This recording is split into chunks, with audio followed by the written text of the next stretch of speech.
Welcome to another edition of Course Corrections. This is Robby. It's been about 10 months now as we have been trying to get better at golf. We've gotten better. It's been a slow process, but we're getting there. Many thanks to our friends at Arcos and the Stack System and Dr. J.P. Guidry with Guidry Golf and Sport. It's been a team effort, really. Jonathan and I, you'll hear us talking about the different things we've done, whether it's with speed training with the Stack or even the wedge program that they have within the Stack system. All the data that we've received from Arcos, we kind of recap some of the stuff we talked about with Hutch on our last episode of this. And I've talked more about the training that I'm doing with Dr. J.P. Guidry.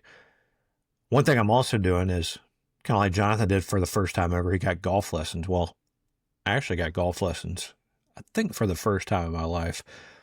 Got it from Pat Milkovich over at Old Barnwell. Great guy, great teacher. And as he has said, and we'll talk about it more, and you'll actually see some video, he's kind of found the center of the onion to where kind of the root of all the issues, problems, inconsistencies in my golf game have come from. So this is a good episode. Jonathan and I are at Brickhouse Coffee in West Columbia chatting. Great place. If you're ever in the area, go get some coffee and tell them the guys from BestBall sent you. It's a good spot. I think you guys will enjoy this episode of Course Corrections. We're getting better. Got 2 months to go in this end of this year, and we are looking forward to doing this again next year because we still have ways to improve. So check out this episode. Let us know how we can get better, what you are trying to do to get better. And many thanks to those that are following along this journey. This is Course Corrections by BestBall. All right, so what do you remember from Hutch? From what? From talking with Hutch last episode. Hutch being the Arcos guy, right? Hutch is the Arcos guy. Okay, sure. that's what I was thinking. Michael Hutchison. Yeah. So the part that was probably the most helpful was beginning to realize how much more data is available to us, and then also to the larger amount of data that they're collecting. So for example, and I mentioned this earlier today, that I did a tournament on Saturday, and I literally sat in a parking lot and used the AI thing, where it's taking all the data from my rounds and the course information, which I'm assuming other people are using Arcos on the course, and so it's able to walk me through and almost pre-game that part. The one thing that I probably should be doing that Hutch mentioned was these are the things you should be practicing on in order to lower it. And do you remember what those were? I was trying to remember that too. So the one thing that, and this has been a focus across the entire year, obviously, that at some point I was going to get a lesson to learn how to hit a driver. And so on Saturday, I was struggling with a lot of things physically. But even in the middle of a tournament, I think I only hit my forehand one time. I forced myself to hit my driver and try to make different shots with my driver. So it was traveling well. I had a couple, in this last week, I had a couple 300-yard drives. I had one that went 330. But then I was in some shots where I knew I needed to hit like a 250 shot. And so I could have gone down to a 5-iron or a 4-iron or something, hit the landing zone. But I was like, no, I need to learn how to hit a driver without just full gas. I need to see, can I make this swing work for an easy shot, like a safety shot out there? Your fairway finder.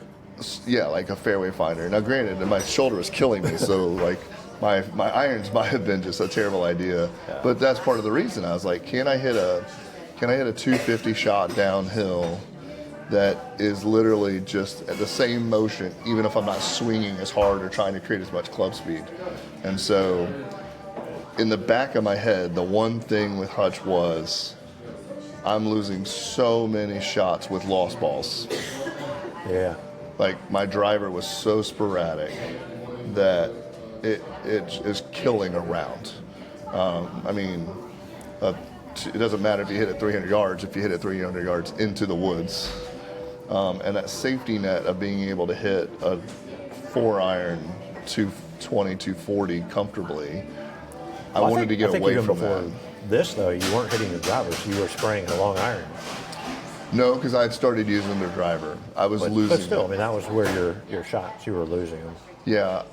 I flash back to like the beginning of the year when like, Jonathan, you need a driver, and like you're like, nah, I'm good. I can hit my iron, whatever. Now you're like Jonathan Dickinson at this point. You just want to hit driver every time. I don't know. I mean, so the interesting thing is, like, for instance, this Saturday, is that I was playing in a tournament that puts me in an appropriate division based on my scoring and my handicap. My handicap's gone down to 17, which is outrageous to think about, considering the start of the year. I was hoping to get below 20, maybe. You know, I was like at 23, I think, at one point.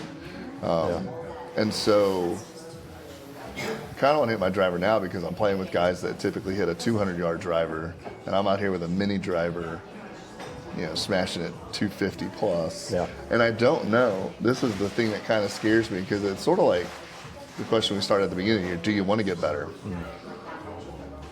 If I get a real driver with an appropriate shaft and all those things, what does that mean? Does it gain length? Do I become that much better of a golfer? Well, I think in our conversations, you know, a couple years ago with Michael Verska, and then recently with Tom with Avoda, like getting fit for clubs. I mean, that fit, like driver, irons, wedges, whatever, ball fitting, like getting fit for stuff like that. That is on my like high wish list. I think it's been there for a couple years now. It has, because it sounds like fun. It doesn't sound like fun. It sounds like I think now it feels like it's important enough that it could change things. Yeah.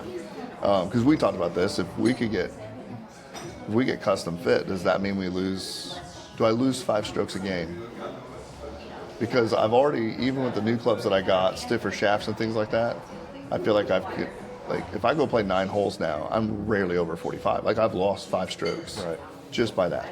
I'm still missing putts. I'm still doing some of the things that are just mechanically not there. Yeah. But just because my ball stays a little bit tighter, I used a different ball on Saturday as well. I used a TaylorMade. So I've been trying to find low spin balls. Someone told me that would be a good idea, because I've used Chrome Soft forever, thinking. So why'd you go with TaylorMade? Because I Googled it at the store, and it said that TaylorMade X5 or something like that is a good low spin ball. Okay. And I never played with it before. Yeah. I've tried the Titleist. I did. Wait, like X5 or like the TP5? X5, I think, is what it was. Okay. Because I tried the Titleist X, Titleist Pro V1X. I think that's a Pro V1X. I tried that. I didn't feel any significant change. I tried a couple other different balls, and the problem I had was that I felt like I lost so much feel compared to the Chrome Soft. Like, any type of iron shot didn't feel like there was a connection. But it felt good. I mean, I've only played like 1 round, and part of it was hurt. So, I don't know if that's whatever it's doing. Yeah. So. Yeah, I think, thinking back to the conversation with Hutch, just the little things of where to practice. Been trying to do that. And I think, like you said, get in play off the tee. Right. Number one thing. Right. Which I feel like lately my driver's been like my best part of my game. Everything else has kind of taken a U-turn and gone the other direction. But I'm working on that part as well. And it's actually been a couple weeks since I played. And just in my practice, played around. I've done practice. In that, I feel like I have like a mental thought of like, along with the lessons. I'll tell you about that here in a second. Yeah. A good idea of what I've been doing that has been causing. I got a case of the shanks. Like, it just happened.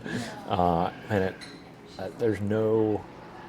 And I've told you this. There's no more worse feeling than like crushing a drive, standing in the middle of the fairway, and you got whatever distance you want. Right. And it was like I was hitting these like weak kind of slappy shots, like like a weak fade that just you'd be 20 yards hold on type thing. Huh? It just wouldn't hold on. Yeah, it was very weak. There's no wasn't compressing the ball well. till that turned into like in the middle of the fairway, and all of a sudden it's 45 degrees to the right, to where like I'd tell people like don't stand there. Like, Yeah, that was just my golf game for 8 years. So I didn't like. no, you weren't doing that. Like, I mean, this isn't like hit it and it's going to turn right. This is like, as Tiger said, I'm presenting the hosel, and it was taking a hard turn. So, so handicap has dropped a little, but I am mentally, I think, in a good spot. Yeah. Just through practice and stuff. Well- So I guess getting into that, I did, on top of the workouts I've been doing, JP Guidry. I was just about to say, you've been putting a concerted effort into both the physical and the mental side. So you've been doing the workouts. JP Guidry out of Mississippi, right? Louisiana. Yeah, Louisiana. Who LSU's looking for a football coach, so JP maybe could go get a job as a football coach right now. But no, so I've been working out with him. Has an app. I've been going 3 days a week to the gym. Yep. It's been great. Like, I'm feeling stronger, and even like we're sitting here recording this on a Tuesday, and his email article that came out today is like, people think stretching and flexibility is like important, but they don't look at the strength training. Yeah. Which I kind of always knew the flexibility piece out there. Like, I'm not. I wasn't able to swing it like I used to. Like, Right. everything's tighter. We talked about, that was one thing he told us, like, make sure you stretch, right? Stretch, get warmed up before going to play. So we did that, but like learning more and more of the strength training, and he has me doing a lot of like squats and leg work and stuff like that. Yeah. So I'm hitting the ball farther, which is a lot of fun. So many thanks, JP, on that. We need to get you on that plan. Or you've got your own training stuff. I've got a son who wants to be a middle linebacker next year. So we have a whole off-season workout, and I'm about 3 hours away from being able to finish my garage and hopefully get my net set back up. So I think I'm going to make it a regular piece to start hitting a golf ball every day, whether I can make it to a range or not. Getting the swings in. The one thing I haven't done is just because the trips and everything that I went on, I have not done my on-course speed training, like going up to the driving range. Yeah. So I've just been working out, doing all this stuff, but haven't gone and like just pounded golf balls. So I need to At get the range or at say the on range. course? It's not something you do. No, I go to the range. Okay. And haven't been doing the stack system as much. So that's one thing. We don't really have an off season, which is nice. Right. But I do this winter, as we won't play as much. Yeah. I do want to like do another session of stack, just because I don't want to come out of the colder months and not be ready to send it. But so I've taken my first golf lessons, I think, ever. I don't I know know we if I talked find about that you. exciting or frustrating, because you gave me such a hard time by getting lessons. And then I found out after I took my lessons that you never had any. I just assumed at some You point just in your life assumed you that had. Well, this- you were this, so much better at golf than me that Well, I that's just assumed that someone natural. had taught you. Yeah, you're just a That's better just natural, athlete. yeah. So. So I've taken now 2 lessons with Pat Milkovich at Old Barnwell. Yeah. One, great opportunity to go to Old Barnwell. Right, that's not a bad deal. What a great spot. Like, just the nicest guy ever. We'd met him, multiple times. And I know Brandon has taken lessons from him. Yep. My buddy John Combs has taken lessons from him. Yeah. And I was just like, hey man, can you help? And so I went, and I'll add in some video. I took some video of that, so I'll add that here. So you mentioned earlier that you've never necessarily had like a lesson. I don't like to call these lessons. I like to call these training sessions. I love it. So we'll treat it like a sport. I can still say I've never had a lesson. So what I kind of do, just so you know, like what I'm looking for more ball flight. I relate everything from there. So the first thing I look at is ball flight, and the second thing I look for is sound of the club striking the golf ball. Okay. That's what I'm going to be mainly looking towards, right? Because at the end of the day, when that ball's flying through the air, we want it to go a certain way. So how is that relating to your swing, right, as an individual? Okay.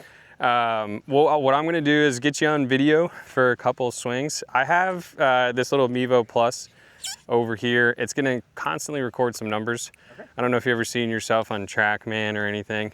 Not really, no. We're not gonna necessarily go into it. It's just more for me as a tool.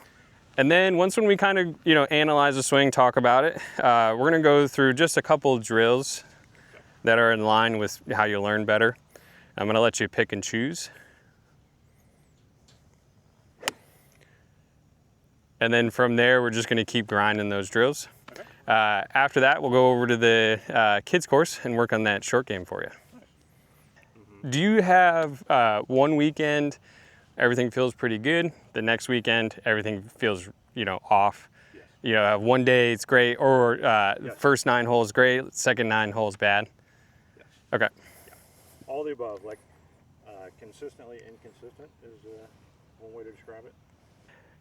The reason why I asked that is because you mentioned you feel like you're just throwing the club. Okay. So normally a thrower of the club relies a lot on timing. Okay. And timing is 50-50. One day's good, one day's bad. Yeah. One weekend's good, one weekend's bad. One thing that I look for, there's always, so right now I'm not necessarily watching like your body or like your hands or your arms. I'm looking to see where the club is going. Based on physics, this club is a tool.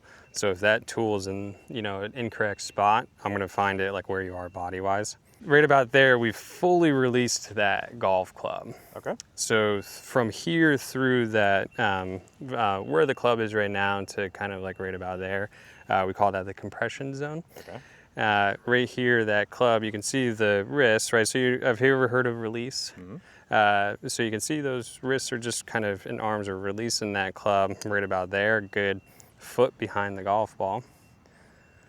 And we want that actually at the ball. Yeah, or after. Or after, okay. Yep. I got you.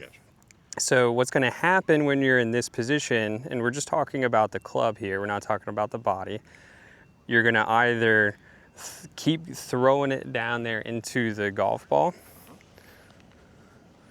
I'll show you and then I'll have you do it. It's easier if you kind of see it. So if I take this club coming down and I'm kind of releasing it kind of back here, I'm either gonna, feel this and try to correct it and steer it and come up on it like that chicken wing like you see in the video there, right? Coming through there. So there's your thin, face is open, kind of weak. Or you're gonna release it so much, right, that it's just gonna kind of bottom out too early right behind that golf ball. If you time it up correctly, you're gonna be able to strike it, right? So I kind of want to get that timing out of your golf swing. So now, training. I love it. I want to give you a couple drills. So what I want to see here, this is called a compression drill.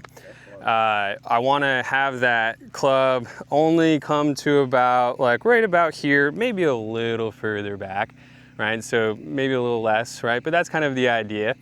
And then going through to kind of like right about here, coming off that back foot a little bit, maybe releasing the club a little.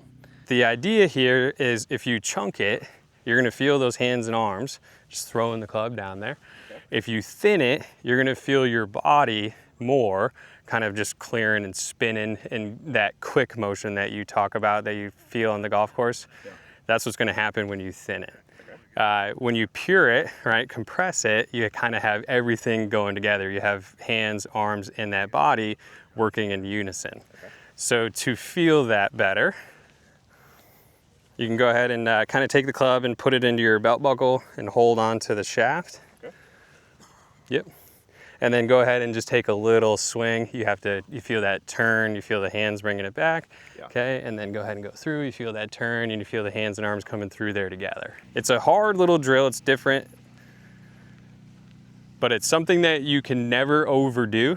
Yeah. And it will give you the feel that you're searching for when something goes wrong.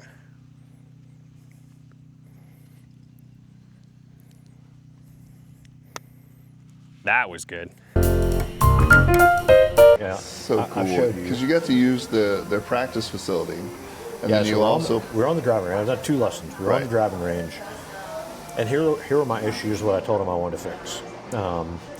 early extension, so like turning real hard with the upper body. Yep. And I don't know, that's just being a big dumb animal. Like I want to use the big muscles up top, which you're not supposed to. I always feel like I hit it better when I use the lower body, but Yeah. I for some reason after playing so long, like I still, when I get tired or try too hard, like I'll throw my arms at it. So early extending, like extending out here as opposed to actually like at the ball or past it where you're supposed to. Yeah.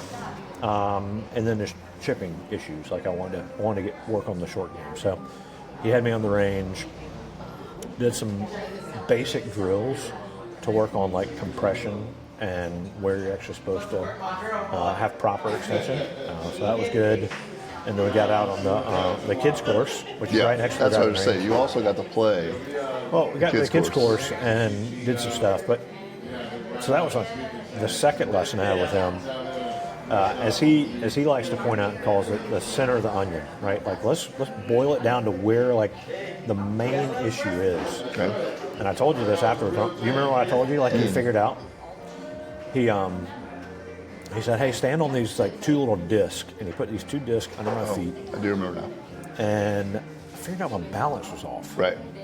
Like I've always in sports, like when somebody football coach said, "All right, athletic position, what do you do?" Like you're in like your linebacker stance, Right. your weight's kind of forward, you're like ready to go, and like that's when that basketball is guarding somebody, that's your position. Right.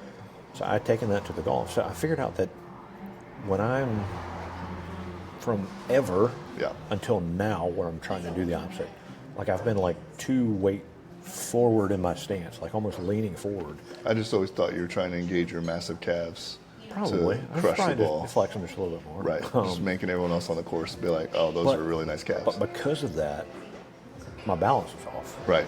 Which he through 2 lessons found, as he says, the center of the onion. Like, Yeah. here's the Which probably creates the core inconsistent issue. swings and inconsistent Creates striking because you're inconsistency, moving. Huh. So it's a challenge. I feel off balance because I'm trying to put my weight more in my heels, Right. like not be on the. So it feels a little awkward, but it allows me to get in a better position to hit the ball. So I'm pretty excited about that. I'll keep working through that. Yeah, hopefully it'll fix a lot of things. Because of course, when I'm with him and I'm hitting those balls, like it's awesome. flush city, like, Right. and I love it where he's like, all right, one more, and then I hit a good one. He's like, all right, one more. He's like, all right, that's 7 in a row. That's Right. 8 in a row, and it's like this constant like I don't know. He's really Yeah. good, and it just goes with the whole culture of Old Barnwell. Like they love that I'm not a member. Yeah. I love the place. If there were honorary memberships, I'd take one. Absolutely. But like he gives John lessons who's not a member. He's invited to Spring Valley Golf Game. They do so much for kids and lessons out there and stuff. And Yep. to be able to go out there and work with him, it's been awesome. And I'm excited to keep doing that. So Yeah, I assume, whenever you said you were going to go, I was a little jealous. I love Jay at Wedges and Woods. I need to go back. I haven't seen him in a while because I feel like I've been trying to just put into mental practice and mental reps what he taught me. My struggle was always, whenever I saw you swing, I thought that's what a swing was supposed to look like. I never would have guessed that you were off balance. I always noticed you were more on your toes, but then you hit the ball better than I do. So what am I supposed to say, right? Like, you're a better golfer to me. I assume that's the way it's supposed to work. What's interesting is, and I think the nice part about finding the right instructor is that they're not going to try to turn you into a cookie cutter swinger. Yeah. They're going to try to find, like, where does your body work? How does it function? What's your swing look like? I'm assuming as we've gotten older, our swings slow down or sped up or whatever that might be. And so, but there's so many things that for me this year, at the beginning of the year, I would have no idea why something was happening. Mm-hmm. And because of course corrections and the emphasis on it and the lessons, and I'll say it again, like I said it back in February, singing the praises, go take lessons.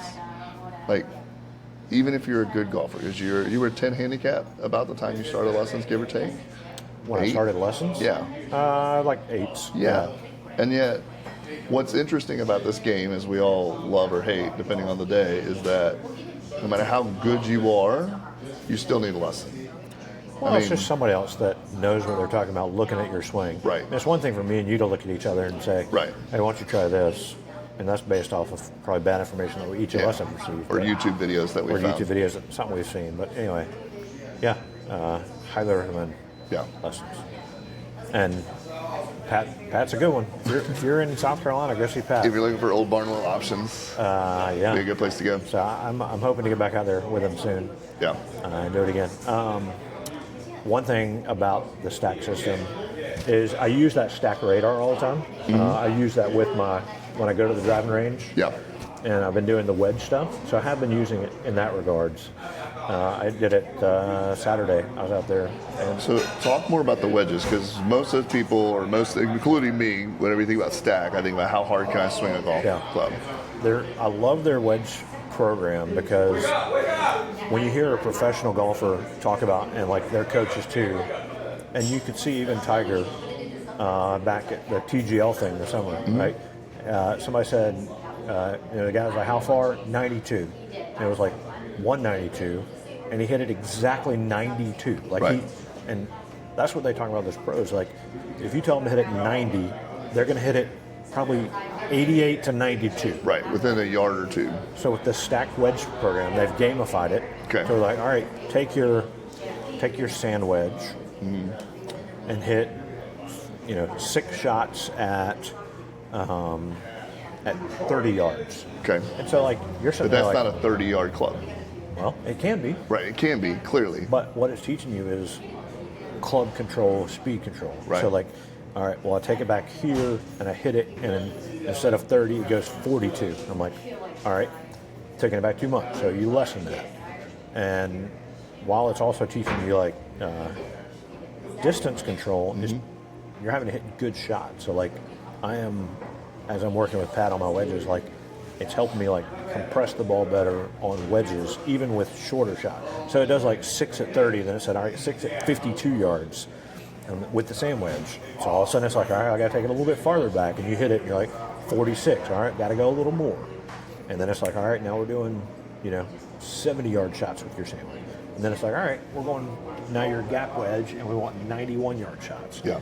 And so it really, it's awesome because it makes you, it gives you intentional practice on your wedges, which then when you go out on the course and you're like, all right, I got a 80-yard shot. There's already the feel for it. Instead of being like, all right, let me figure out what club I hit full 80 yards. Like, Right. You know what? I've been hitting this sand wedge 80 yards. I know I can come to here. Yeah. And so it's taking, your wedges are supposed to be your scoring clubs, Right. And I've learned more and more, like I really never want to hit a full wedge shot with any of my like lower wedges. Right. Like I would much rather like, what can I control to the right distance and the stack wedge app? Like it's awesome. So practically speaking, if you're at a range, are you hitting it into just like the abyss for your 30 yards, or are you going over to like if your range has a pitch and putt area? you can, Okay. you can do whatever. But I'm staying on the range, so it's like target here, target way out there, target. And so I'm But just those targets are like 100 yards out. Yeah. So I'm like hitting towards something. Okay. But I know that I'm not trying to fly it to that. I'm You're sitting there picking a thinking, ball or something that's 30 yards away. Yep. Okay. So Yeah. you should go do it. I mean, I know really you should. can do it in your yard. I can, yeah. I don't have flags, but I bought a couple frisbee golf spots. Yeah. It could, yeah. I mean, and whenever I was doing that last year, I was hitting those shots in my yard and could definitely tell the difference because literally, I mean, if you visualize something over and over again and you do the shot. So when I was out on the course and someone's like, oh, it's a 50-yard shot, I really honestly wasn't thinking about from where I was standing to the flag on a green with bunkers and everything. I was just going back to my backyard going, oh, well, that's in front of my house to just over my garage. So, yeah, the idea that it's gamified sounds like a good time. I want to get to the point where, and this is where scoring will really improve. And Hutch talked about this. Like if I'm in the fairway and I've got a 100 or less shot, like I want to get to the point where I'm hitting the green. Right. Like, that's got to be a guarantee. Yep. If I miss it smart. So not like if the pin's tucked on the back right, don't go with that. Like, put it in the middle of the green and then 1 or 2 putt, because I probably hit my drive to that first point. Yep. And so then if I hit it to the center of the green, 2 putt, you get out of there with an easy par. Right. If you hit it to the center of the green and your putting continues to improve, which that's something I want to do, is do the putting game within the stack. Yeah. And Hutch talked about that. I have not done that yet. I'm a decent putter. Yeah. But I always want to improve. But then you start draining 1 or 2 of those, and like John Sherman's talked about, like Right. Hutch talked about, like, scoring low is not making 10 birdies around. It's You might bogey make and double 2. bogey avoidance. Yeah, it's avoiding the big numbers. So Yeah. Which, I mean, that's been our focus this year. Can we eliminate, for me, triple bogeys? I think and for you've you, long passed doubles? those. So I'm getting close to where, yeah, Yeah. This is where the competition has hurt me, because I make more doubles than you do triples. Right. Because we're both improving, yes. and we'll talk about that. But your improving is I would say greater, because you have a bigger distance I had a to big, go. right, absolutely. So right now, and I looked at the stats. Yeah. You're I making feel pretty good about you're this making one. a triple bogey every 6.5 holes. So about 1 per side or 3 per round. Yeah. And that's even, I feel like, has gone down. It has Because gone that down. average is from over the entire year. Over the entire year. And so- at the end of the year, we'll actually look at how many, this is big numbers, when we look at, especially for me, doubles. So I am getting a double bogey every 6.1 holes. Okay. So slightly more. Right. And that too, I played at Landman, and again, case of the Shanks. Right. Like, I had one day, I had 7 doubles. Right. That was not fun. I mean, it was awesome being a Landman. Right. But again, hitting great drives and then having to go look in the field because you just sent one. Well, I think the good example is like literally this Saturday. I played in a tournament and I was hurt. I knew I was hurt from the time I was on the driving range. My shoulder was not good, and I didn't even know if I was going to finish. I was in a lot of pain. But my front 9 was a 45. Yeah. No triples. Like it was it was like a good consistent shots. Places were going. Even whenever like the first ball I sprayed into the woods, I chipped it out. I found it, which is great. I chipped it out, and I recovered for, I think, a single. I might even got just a bogey on that hole because I scrambled a bit. The back 9, which I'm not going to count as triples because I just like, it wasn't just my golf game went away. I was hitting good shots. I literally lost 20 to 30 yards. I think I went triple. Like I just could not get a ball down the field. Yeah. Because of my shoulder just not being able to function. Down the field, nice football term there. Right. My drive was so good, and I kept hitting it thinking maybe I'll get close enough to hit an approach shot that works. But I definitely feel like, and a lot of it is mentality. I'm no longer coming onto a course. I don't remember the last time I thought about, please don't get a 10. Because that was a real thing. A 10 was almost every round. At some point, I was going to have a hole where I was going to shoot a 10. Yeah. I do remember the last time I shot a 10. It was at Goshen Plantation, and it was probably like in March. And I don't think I've had anything like that. Like I haven't had I've eliminated all the blow-up holes. So the competition's been fun about that because it's a little bit of extra focus for me on a putt. Because now all of a sudden, if you're just out with your friends, a triple doesn't really matter, right? Because you're just hanging out. But it kind of does because I don't want to hit triples. I want to stay away from that. But I guess the other thing we've been working on is you parring holes and me birdieing holes. right, I didn't think. I thought I would play more Right. at Fort Jackson than I have. I might have played 4.5 rounds. Right. Maybe 5 at the course I'm trying to birdie, and I've birdied 6 holes up to 18. Which I switched in April or May. yeah, you switched, So originally I was at Bartram. and you're trying to par. And I was trying to par all 18 at Bartram. And the struggle I had was I really like playing 9 holes, They wouldn't let you off the bat. and they only let you off the front. So the back 9 at Bartram, I've probably only played like 3 times in my entire life. Yeah. And so You switched to Fort Gordon. I found and Fort you- Gordon, and 3 9s. That plus your improved golf game. I've only have 10 left. Yeah. Of the And 27 holes. Of the 27 holes, I took that as, and I think that's fair. Whenever we talk about how my game, like the gap in my game, how much it's improved, that you have 18 holes to birdie, I have 27 to par. But I think that just shows that,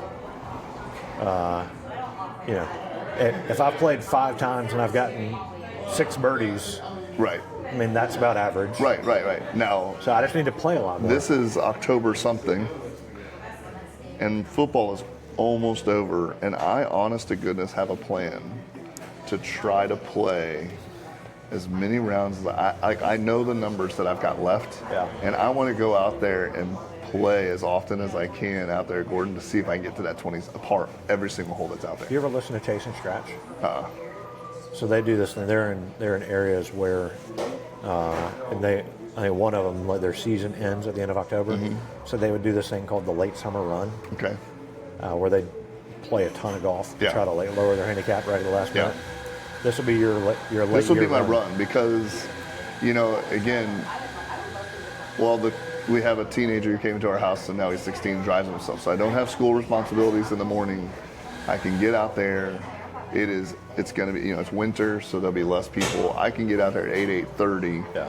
And I can play 9 holes in an hour and 10 minutes at most. Yeah. I can take the walk. Shout out to B-Drat, Zero Restriction, all those guys that have given us all the clothing to do. I like that vest. The vest is fantastic. Yeah. And the TKO hoodie. Yeah, so like I have no excuse.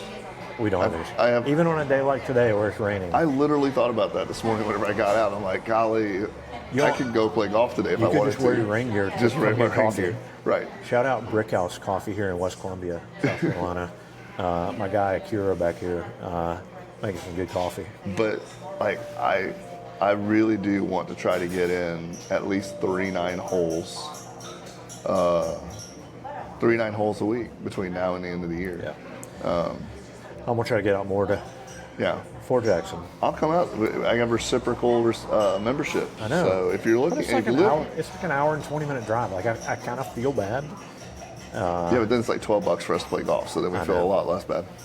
I'm telling you, if you live near a military base and they've got a golf course, you should check it out. I hands down the best value when it comes to, because for me it was $500 for a year, and it gives me memberships from Monday through Thursday. Like it's astounding, So what was handicap? You're at a 16.7. right? I looked it up this morning. You looked up mine this morning? Yeah, I'm at 16.7 right now. 16.7. And you were Fantastic. you didn't even have a handicap when you started the year. No, but you we entered put it in stuff at in. like a My highest was 23. 23. Okay. I think it was 23. You had a goal of 10, which I think was a long stretch goal. It was definitely a stretch goal. I don't think I realized how rigged the handicap system is. Yeah. So mine currently sits at an 8.3. I think I was around a 9 something. But I did about a month ago. It was down to a 7.4. So that shows the last handful of rounds that I put in during my case of the Shanks month were not good. Yeah. So it went from a 7.4, which I feel like that's probably where skill level I am. I just have bad scores that added up. So sitting at 8.3, what? Let's do this. 2 months to go. Yeah. In this year, 2025. Yep. Let's come up with a golf goal and a personal goal. And a golf goal could be handicap, could be number of rounds played, could be So commitment to doing the stack. Or, yeah, I was just about to say. So the hard part you get into is like if you come up with numbers. We're old sales guys, so people that would be like, oh well, I want to sell this much. The reality is this much. I remember like my second day whenever we worked together. I was like, how much money do you want to make? How much do you want to sell? And we're like, okay, this. And he said, okay, that means you have to do this, which means you have to do this. You know, like if I want to sell $30,000 a month, and then we had $100,000 in our pipeline per month, which meant $300,000 over 3 months, which meant this number of calls, this number of cold calls, this number of things. So I think for me, my golf goal is that I swing a golf club and hit a golf ball 5 days a week between now and the end of the year. Okay. I've got a completely enclosed place. I've got lights. I'm gonna have internet At your house. at my house. Are you going to get a simulator? I don't know. I'm considering like a Rapsodo thing. Yeah. I'm considering something like that. If anybody from Rapsodo is out there. If you're listening and you're looking for someone to say, hey, if this guy sucks at Course golf corrections 2026. and we can become a lot better by just giving him this. So I've already got, it's, our buddy Josh Decker's like, you just need a net. And I'm like, well, if I had just a net outside, I'd just be hitting my neighbors' houses. So I found this place on Facebook Marketplace. I have this massive 10 by 10 by 10 screen. I've got an impact screen. He actually sold me his projector, so if I do end up with something, I can route the whole stuff and have a monitor up and do all these things. But right now, I just need to know that I need to be in the habit, and I've got 100 golf balls at the house. So 5 days a week. 5 days a week, I need to be hitting a golf ball, whether it's on the golf course or just simply going out there and taking a couple swings. Okay. And then the personal goal would be that since I haven't worked out in probably a significant period of time, I'd like to work out. I need to work out 4 times a week as well. 3 times a week just feels like you're copping out because it's just make it 4. Like I can work out 4 days a week. I can do something. I have, again, a garage that just got finished out. I have a motivated teenager that wants to get in shape. Yeah. And I, at some point, have to make sure I'm still stronger than my kid. So. Does he have a motivated dad that wants to? Huh? Does he have a motivated dad that wants to? Yeah, I need to be stronger than him. That's my ultimate goal. I mean, we need to get you on JP Guidry's plan, like let you follow that stuff. I need to. He's got some pretty significant health things fitness goals for football that he wants to take for next year. And so we're going to be game planning his, which includes proteins and feeding and everything. And I think I'm just going to do whatever he's doing. Yeah. I don't think I want to gain weight unless I'm like 250 and jacked, but I don't think that'll happen. Yeah. My personal goal is I'm doing the workouts, but the eating habits need to change. So between the last 2 months of the year, dropping at least 10 pounds. And how much do you weigh right now? Doesn't matter. It'll be 10 less. Well, no, there's numbers associated. There's numbers associated.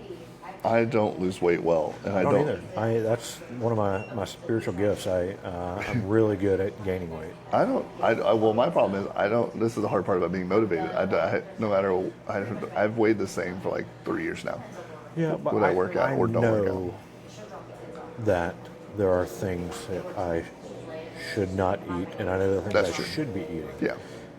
The problem is, I do a lot of the cooking, so I'm feeding others. Yeah.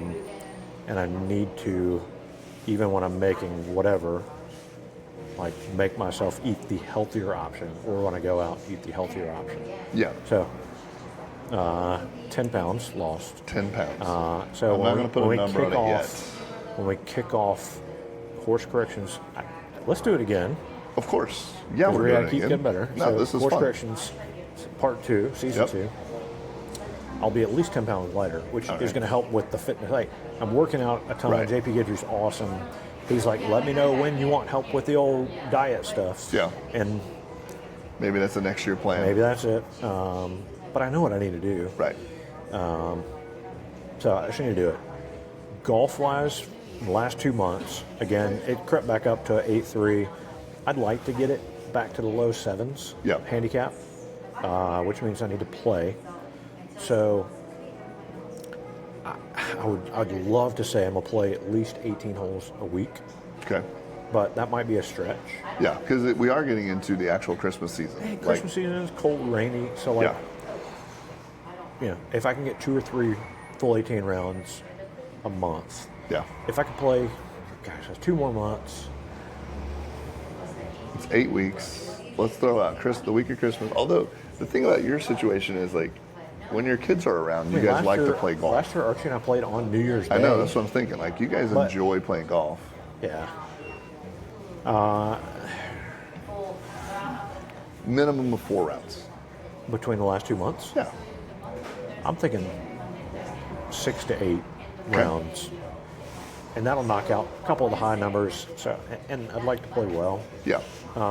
Get a couple more lessons with Pat. Yeah. So, get my handicap down to the low 7s. That way, I can start the year, close to 7, and then hopefully, I don't know. Maybe we get fit for clubs, right? Maybe we can. All of a sudden we're scratch golfers. All of a sudden, we're there. That would be fun. I would like for us to be more consistent in doing these chats, and make this a monthly thing. We've done it like every other month, basically. Yeah, next year I think is the year. Well, I mean, we'll have a goal show at the beginning. Yeah. To talk through Or what we we want. can talk at the end of the year. Yeah. Do a recap and set the goals for the next year. I'm encouraged. It's definitely one of those things that you will not reach any goal that you don't set, which sounds sort of corny, but like it's legit. If we weren't doing the course corrections, I would not have improved or played or joined. Like I've been playing golf, but I wouldn't be thinking, I really want to go play 3 or 4 times a week now. Yeah. You would have gone back to Dick's or play it again to get 1 or 2 more clubs to fix the ones you broke, and you would have got new clubs. I've got better clubs. They're closer to being a custom fit. They have changed it. I'm just so intrigued by the concept of custom clubs, but there's a dollar amount attached to that. So there's a reason. I mean, everyone says, well, of course you should get custom fit. That's why I've never done it. Right, because there's a price associated with it. But if you're the kind of golfer who, I think both of us do this really well, even when we're frustrated with our golf game, at the end of the day, we're okay. Yeah. And so, for me, that's probably a part of, like, it'd be really nice to have custom golf clubs. I have 10 other things I could fix, and I know everyone that sets people up in their clubs tell you that it fixes all the things you're trying to fix manually. But at the same time, not everyone has what. I just look at it with custom clubs and our own games. Right. Like, I've gotten to where I am with no lessons, self-taught and hand-me-down clubs. Right. So I've taken tools and I've made them work, Yeah. maybe as well as I could. Well, and this is And so, getting the right tool for Right. the job, like if you're hammering a nail and you get like the right hammer, it changes. it could change things. The thing that And kills that's me. what most excites me about the potential of getting custom clubs is, what if I have one mental confidence Right. knowing that this club is like an extension of my swing, Right. and it's a tool to get the job done that's fit the way I swing it. Like, The How much does Avono that change? guy said it the best. Only if you want to get better. I want to get better. I know, and that's Do you want to where get at the beginning of the year we asked that question, and I wasn't sure what that answer was. Yeah. I didn't know if I wanted to get better. Yeah. And How about now? I do, Okay. because I'm enjoying the consistency of a 90 to 95. But I've had that one taste of 88. I had that 1-9 of 40 Yeah. on that round, and how freeing that was to play golf when you're shooting around 80 to 85. Now, I don't know if I get to 80 to 85, I don't know if I'm going to be the guy that goes, I want to shoot 70 now. Yeah. Because there are steps and there's responsibilities and requirements to get to that. You don't, unless you're Jonathan Dickinson, you don't just shoot 72, twice a year because you're really good at golf. And to be fair, he also spent years playing golf. Yeah. But we've each had flashes in the pan. Yes. Where, I mean, you break 90. I shoot a 1-over down in Florida. I had one round recently where shot even on the back. I know. So like there's like short flashes Right. where I think all the things that we're talking about now, even personal goals like weight loss, Right. like being in better shape, like just the physical, mental and physical things that go into a golf game. Yeah. On top of all that, like they could, you add it all together over 18 holes, could make it work. Yeah. I'm excited. I'm excited too. Well, there you have it. We are 10 months in to our course correction series. Gotten a little better. Again, many thanks to our friends at Arcos, the Stack System, Dr. JP Guidry. We're getting there. I don't know if we'll get to all of our goals this year, but we're going to try. We've got 2 months left. You saw that we hit or set some new goals for the last 2 months. Will we get there? We'll see. Thanks for following along on Course Corrections by BestBall.